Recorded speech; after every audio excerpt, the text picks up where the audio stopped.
Hello everyone and welcome again to the channel. तो चलिए आज के कहानी को शुरू करते हैं। कियारा जब अपना सिर धीरे से नीचे करती है तो शिवानी को समझ नहीं आता कि हुआ क्या है। वो घबराई हुई आवाज में बोलती है, क्या मैंने कुछ गलत किया? कियारा ने गहरी सांस ली, फिर खुद को कुर्सी पर ठीक करते हुए अपनी गले के खराश साफ करते हुए धीरे स्वर में बोली, कुछ नहीं, बस माँ के जाने के बाद ऐसे, मतलब तुम समझ रही हो ना। उसकी बातों में एक अनजना दर्द था जो शिवानी बखूबी समझ रही थी, पर सवाल पूछने को शब्द नहीं बन रहे थे। खामोशी ने उनके बीच एक अजीब सा दरार छोड़ दी। थोड़ी देर के लिए दोनों बस एक दूसरे को देखते रहे। फिर कियारा ने थोड़ी जोर से मगर हल्के मन से कहा, देखो ना, मैं भी कभी कभी अच्छा माहौल खराब कर देती हूँ।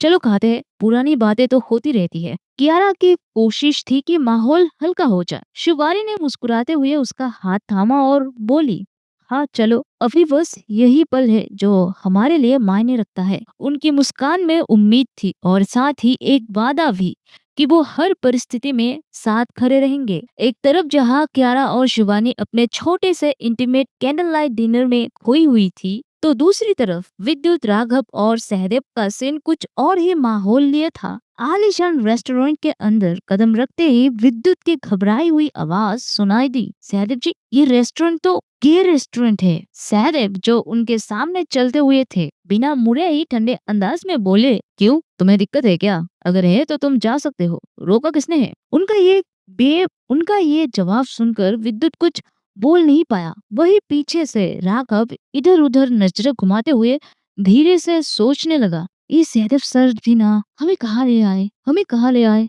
मुझे तो यहाँ का माहौल देखकर ही डर लग रहा है। रेस्टोरेंट का माहौल आमतौर पर तो एक क्लासिक डाइनिंग हॉल जैसा था, लेकिन अंदर कुछ लोग आपस में ऐसे घुले मिले थे जैसे कोई पार्टी चल रही हो, चुम्मा चाटी और हंसी ठिठोली में मशगूल। राघव ने घुटन महसूस की और अपने अंदर उठ रहे डर को दबाते हुए इधर उधर नजर नजर दौड़ाई। तभी सहदेव ने तीखे स्वर में कहा, क्या हुआ, ऐसे कछुए जैसे क्यों चल रहे हो? तुम दोनों चलो, हमारी टेबल वहां है। सहदेव ने एक कमरे के कोने की ओर रखी टेबल की ओर इशारा किया। फिर वो बड़े कदमों से टेबल की ओर बढ़े और बैठ गए। पीछे पीछे विद्युत और राघव भी उनके साथ चलते हुए उस टेबल पर पहुंच गए। टेबल पर पहुंचते ही सहदेव ने अपनी टाई ढीली की और धीरे धीरे अपने पैरों को थोड़ा फैलाया। फिर वो आराम से बैठ गया और दोनों, विद्युत और राघव, उसे टुकुर टुकुर नजरों से देखने लगे। विद्युत और राघव जो सहदेव की नजर से घिरे हुए थे, असहज होकर एक दूसरे को फिर देखने लगे। सहदेव ने अपने नाक सिकुड़ते हुए तेज आवाज में कहा, ऐसा घूर क्यों रहे हो? विद्युत ने झट से झुकते हुए जवाब दिया, कुछ नहीं, कुछ भी तो नहीं। सहदेव ने कोई जवाब नहीं दिया, बस अपने ब्लेजर की जेब से एक कार्ड निकाला और विद्युत को देते हुए बोला, ये लो, तुम्हारे और राघव के कमरे की चाबी। आज यही रहेंगे हम। विद्युत ने जोर से कहा, क्या यहाँ? लेकिन यहाँ तो। उसकी आधी अधूरी बात को सहदेव ने पूरा कर लिया। गे है, विद्युत हकलाते हुए बोला, हाँ सही कहा आपने। हम कैसे? सहदेव ने मजे लेते हुए कटाक्ष किया। देखो, अगर तुम्हें यहाँ रहना मुश्किल लगे तो पास वाले दूसरे होटल में रह सकते हो। विद्युत के चेहरे पर झिझक साफ झलक रही थी। उसकी सांसें तेज हो गई थी, हाथ हल्का कांप रहे थे। वो बार बार अपने कपड़ों को सीधा करता, जैसे असहजता छिपाने की कोशिश कर रहा हो। एक तरफ जहाँ रेस्टोरेंट में विद्युत अभी भी असमंजस और बेचैनी में था, वहीं दूसरी ओर मेंशन के डाइनिंग हॉल में कियारा और शिवानी अपने मिनी कैंडल नाइट डिनर को शांति और सुकून के साथ खत्म कर चुकी थी। प्लेट का आखिरी कौर खत्म करके शिवानी ने पानी का गिलास उठाया और लंबा सा घूंट लेकर कियारा की ओर देखा। उसके चेहरे पर संतोष और हल्की सी मुस्कान थी। तुम यही बैठो, मैं टेबल साफ कर देती हूँ, शिवानी ने सहजता से कहा और अपनी कुर्सी से उठने लगी। कियारा ने तुरंत हाथ बढ़ाकर उसका हाथ हल्के से पकड़ लिया। नहीं, इसकी कोई जरूरत नहीं है, मैट कर लेगी। उसके लहजे में नरमी थी, लेकिन अगले ही पल आवाज में हल्का सा ठहराव और गंभीरता आ गई। तुम मेरे साथ चलो, मुझे तुमसे कुछ जरूरी बात करनी है। शिवानी ने कियारा के चेहरे की तरफ देखा। उसकी आंखों में वही जानी पहचानी गर्माहट थी, लेकिन इस बार उसमें हल्की सी गंभीर चमक भी थी। शिवानी के मन में एक हल्का सा सवाल उठ गया, आखिर ऐसा क्या है जो इतनी गंभीरता से कहना है। वो बिना कुछ पूछे चुपचाप क्यारा के साथ उठ खड़ी हुई। डाइनिंग हॉल में मोमबत्तियां की हल्की हल्की रोशनी उनके पीछे छूट रही थी और हवेली के अंदर का सन्नाटा जैसे आने वाले बातचीत को सुनने के लिए तैयार था। क्यारा के साथ चलते हुए शिवानी हवेली के बाहर वाले हिस्से में आ पहुंची। रात का माहौल बेहद सुकून भरा था। फाउंटेन से पानी गिरने की हल्की सी छप छप की आवाज चारों तरफ फैल रही थी। पूरा इलाका हल्की बेहद पीली रोशनी में नहाया हुआ था, जैसे किसी पुराने महल की शाम का दृश्य हो। कियारा ने चलते चलते एक हाथ से शिवानी का हाथ थाम लिया। उसकी पकड़ मजबूत लेकिन स्नेह से भरी हुई थी।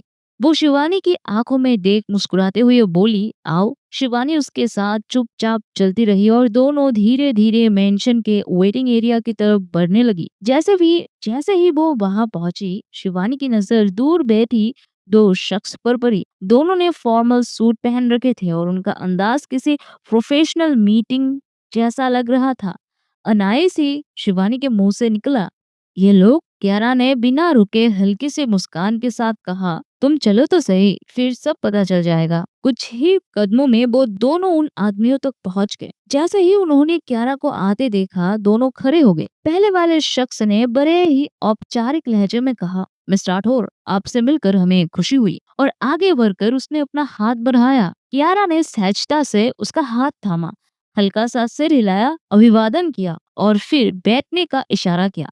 वो दोनों शख्स एक तरफ बैठ गए और क्यारा के साथ शिवानी भी उनके बगल में बैठ गई। जैसे ही सब आराम से बैठे, पहला शख्स सीधे मुद्दे पर आ गया। मिस्टर राठौर, जैसा आपने कहा था, हमने आपकी वाइफ के कस्टमाइज इंश्योरेंस में वो सारी एंट्री कर दी। अब आपकी वाइफ की A to Z हर चीज हमारी हिफाजत में होगी। ये सुनते ही शिवानी की आंखों में हल्का सा आश्चर्य और सवाल एक साथ तैर गया। ये सब क्यारा ने कब और क्यों किया? वो चुपचाप क्यारा की तरफ देखने लगी, जो इस समय पूरी गंभीरता से उन लोगों की बात सुन रही थी। क्यारा ने उन दोनों में से पहले शख्स के हाथ से फाइल ली, एक नजर पन्नों पर दौड़ाई कि तभी वही आदमी फिर से बोल पड़ा, जैसा आपने कहा था, हमने वैसा ही सब कुछ शामिल कर दिया है। अगर आप एश्योर्ड है तो आपकी वाइफ से साइन करवा कर हम इस डील को फाइनलाइज कर सकते हैं। कियारा ने बिना कोई प्रतिक्रिया दिए चुपचाप वो फाइल शिवानी की तरफ बढ़ा दी। शिवानी ने जैसे ही फाइल थामी,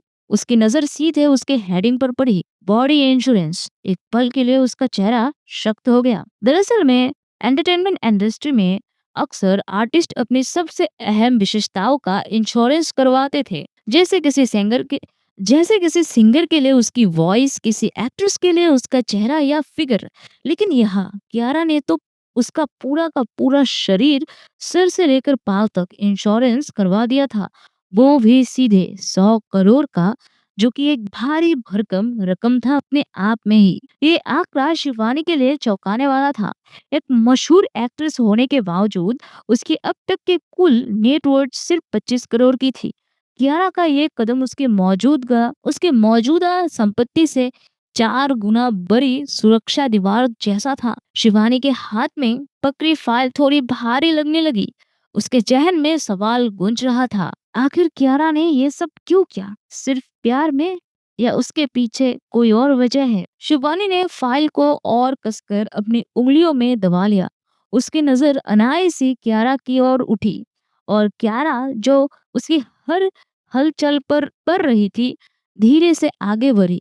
उसने शिवानी का चेहरा अपनी हथेलियों में लिया, अंगूठे से उसके गाल को सहलाया और बेहद कोमल स्वर में कहा, प्लीज शिवानी। उस आवाज में ना सिर्फ प्यार था बल्कि एक गहरी विनती, जैसे वो चाहती हो कि शिवानी इस पल को बिना सवाल के स्वीकार करे। शिवानी की आंखों में नमी आ गई। आंसू बाहर नहीं गिरे, लेकिन उनकी चमक ने उसकी चुप्पी को और भारी बना दिया। कुछ पल बाद उसने पास रखी पेन उठाई, बिना और कुछ कहे फाइल पर साइन कर दिए और वो कागज उस आदमी को सौंप दिए। डील फाइनलाइज होते ही दोनों आदमी उठे, हाथ मिलाया और गुड नाइट कहा और फिर धीरे धीरे वहां से चले गए। उनके कदमों की आहट मिटते ही हवा में सिर्फ फाउंटेन की हल्की आवाज बची। शिवानी ने आखिरकार धीमे से कहा, ये सब क्यों? कियारा ने उसकी आंखों में झांका मगर कोई जवाब नहीं दिया। बस उसके कंधे पर हल्का सा हाथ रखा और बोली, कमरे में चलो, रात गहरी हो रही है, ज्यादा देर रहेंगे तो ठंड लग जाएगी। शिवानी चुपचाप उठी और उसके साथ चल दी, लेकिन इस बार उसने कियारा का हाथ नहीं थामा। उसकी उंगलियां एक दूसरे में आपस में ही जकड़ी हुई थी, जैसे वो अपने ही भीतर चल रहे किसी अनदेखे द्वंद को कसकर पकड़े हुए हो। कमरे में दाखिल होते ही शिवानी बिना कुछ बोले खिड़की की ओर चली गई। बाहर से आती ठंडी हवा उसके चेहरे को छू रही थी और चांदनी की हल्की परत उसके गालों पर बिखर रही थी। पीछे कियारा के दरवाजा बंद करने की थप की आवाज गूंजी। वो आवाज मानो कमरे की खामोशी में और गहरी लग रही थी। शिवानी ने खिड़की की हैंडल को कसकर पकड़ लिया। दिल के अंदर भावनाओं का सैलाब था, पता नहीं वो हंसे या रो दे। उसकी सीने में एक अनकही बेचैनी घूम रही थी, जिसे शब्दों में पिरोना आसान नहीं था। उसका मन अनायास ही बीते दिनों में चला गया। वो वक्त जब कियारा सिर्फ उसकी मैनेजर थी और वो उसकी आर्टिस्ट। तब उसकी दुनिया अक्षय के इर्द गिर्द घूमती थी। 10 साल का रिश्ता और कियारा को सब पता था। फिर भी उसी सच को जानते हुए कियारा ने उससे शादी की। कभी इस बारे में सवाल नहीं किया, ना कोई ताना मारा। लेकिन आज आज उसके भीतर सवालों का बवंडर था। कियारा ने ये सब क्यों किया? क्या सिर्फ प्यार था या इसके पीछे कोई और वजह छुपी थी? क्या वो सच में कियारा के इस समर्पण की हकदार थी? वो अब दोनों के बीच का फर्क साफ देख पा रही थी, पैसों का, हैसियत का और शायद दिल के बोझ का भी। तो दोस्तों, ये थी आज की कहानी। उम्मीद है आपको पसंद आई होगी। अगर हाँ यार, तो लाइक बटन दबा देना और साथ ही में कमेंट करके बताना कि आपको यार ये चैप्टर कैसे लगे, अच्छा या बुरा। खैर, और साथ ही में दोस्तों, यार आप लोग हाइप दिया करो, क्योंकि अगर आप 100 के हाइप मुझे रीच करने में मदद करेंगे इस वीडियो पर, तो क्या पता कि अगर 24 घंटे में ये कंप्लीट हो जाए तो आपको कल 2 चैप्टर एडवांस में मिल जाए, है ना? तो अगर आप चाहते हैं कि कल 2 चैप्टर मिले तो जल्दी से 100 के हाइप पहुंचा दो, तो देर किस बात की।